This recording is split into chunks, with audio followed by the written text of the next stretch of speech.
Orang Wahabi kalau dalil ya pakai hadis sahih Bukhari lah. Pengapesannya orang NU itu hadis sahih.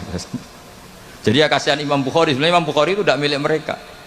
Tapi gara-gara kita tidak baca Bukhari, mereka yang baca seakan-akan mereka yang tahu hadis sahih, kita yang tidak tahu. Ini penting saya utarakan sehingga saya masih punya rencana nanti baca Bukhari. Karena ya supaya mereka tahu kalau Bukhari itu milik kita, tidak milik mereka atau milik semua orang Islam. Akhirnya apa yang terjadi sekarang? Kita umatnya Rasulullah diadili oleh dawahnya Rasulullah sendiri.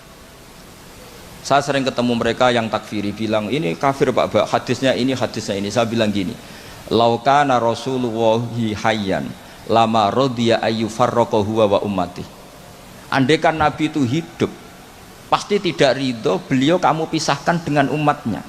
Kamu mengkafir-kafirkan orang lain berdasar hadisnya Kanjeng Nabi. Itu artinya kan apa? Nabi kamu pisahkan dengan umatnya berdalil dawuhnya Nabi sendiri.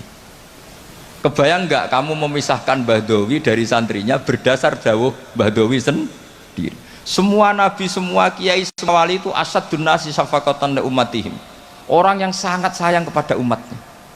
Tapi sekarang ada tren orang dianggap kafir, artinya dianggap kafir itu dipisahkan dari nabi justru oleh dawuh Nabi sendiri. Kebayang nggak Nabi kerso dipisahkan dari umatnya, padahal Nabi fi akhiri hayati ngendikan ummati. Bahkan yang maksiat saja kata Nabi masih ngendikan syafaati li ahlil kabair min ummati. Nanti jatah syafaat saya tak kasihkan umat-umatku yang amalnya tidak karu-karuan, kira-kira gitu terjemahnya. Jadi betapa cintanya Nabi kepada umatnya sampai yang ahlul ma'asi saja kata Nabi nanti mau saya syafaati. Karena Nabi gak mau terpisah dari umatnya. Sekarang banyak hadis sahih yang justru dipakai sebagai alat pemisah bainahu wa baina ummati, antara Nabi dan umat. Maka santri Al-Wahdah ini harus kuat. Semua kita harus kuat. Semua kita harus kuat. Caranya gimana? Ya ngaji tadi, ngaji pakai guru. Sekarang alhamdulillah kan banyak gus-gus besar yang misalnya jenengan gak menangi Said Muhammad, ada Gus Naji, ada Gus Ro'ub, ada Gus Kamil, ada Ali Akhwas, gak menangi Habib Zain. Gus Zaki dulu lama ngaji Habib Zain, gak menangi Said Romdon Al-Buti, banyak santrinya di Indonesia itu luar biasa. Gak ada ulama top internasional yang sanatnya gak ada di Indonesia. Misalnya gak sempat ngaji Habib Umar, banyak orang yang ngaji Habib Umar. Keluarga besar Solo, keluarga besar pondok-pondok banyak ngaji Habib Umar. Jadi Indonesia itu gampang sekali ngakses sanad-sanad kelas dunia. Apalagi Musnidul Alam itu juga orang Indonesia, Syekh Muhammad bin Isa Al-Fadani. Jadi kalau orang Indonesia tidak pinter tuh kebangetan lah kira-kira seperti itu. Karena gampang sekali ngakses sanad-sanad itu.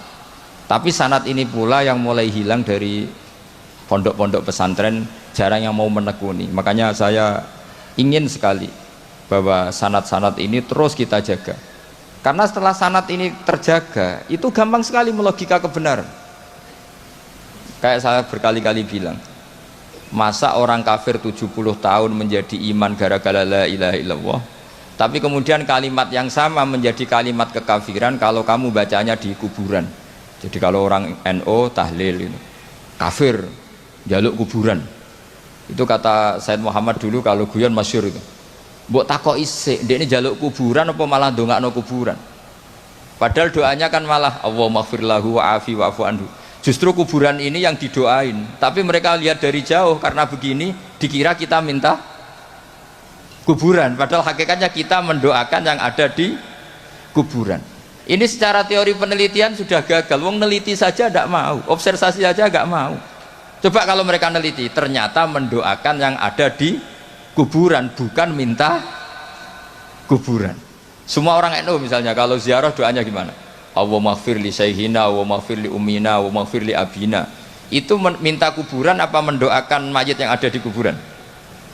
Mendoakan. Tapi mereka menuduh kafir, katanya kita minta sama kuburan karena melihatnya dari jauh. Karena begini dilihat dari jauh, oh minta kuburan kan gitu. Ini secara penelitian kan sudah kacau. Dan makanya saya minta sekali tradisikan tahqiq dan sanad-sanad yang mudah kita dapat, semoga diakses, dimuasalah secara baik, disambung secara baik.